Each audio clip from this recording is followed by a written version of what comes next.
እማዬ ባለፈው ሳምንት ፍሬንድ ሪኳስት ልካልኝ ከመሳቅና ከመገረም ይልቅ ስላበሳጨችኝ ብሎክ አድርጊያት ነበር።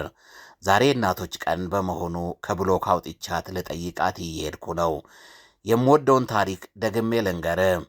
ከብዙ ዓመታት በፊት ትንሹ ወንድሜ የክረምት ትምህርት ሲማር በዝናብ ተደብድቦ ከልብሱ ላይ ውሃው እየተንጠባጠበና እየተንቀጠቀጠ መጣ። እንደዚያ በስብሶ ቤት ሲገባ ሁላችንም አፍጥጠን አየነው። እኔ አንተ ደደብ ዝናቡ እስኪያባራ ድረስ ጠብቃ አትመጣም ነበር አልኩት። እህቴ አንተ ጅላንፎ ክረምት መሆኑን እያወቅ ወፍራም ሹራብ ለብሳ አትሄድም ነበር አለችው። አባቴ አንተ ልጅ ሰው የሚልህን አሰማም ማለት ነውን? ሁልጊዜ መንገድ ላይ ዝናብ ሲይዝ ዝናቡ እስኪያባራ ጓደኞች ቤት ቆይተ እንድትመጣ ነግሬ አልነበረም? እማዬ ግን ቀስ ብላ ወደ ደረቷ አስጠግታ እርጥብ ፀጉሩን በፎጣ እያሻሸች እንዲህ ስትል ሰማናት።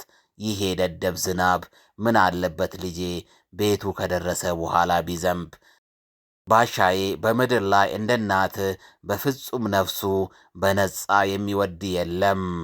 እማዬ ቱ ዘ ወርልድ ዩ አር ኤ ማዘር ቱ አወር ፋሚሊ ዩ አር ዘ ወርልድ።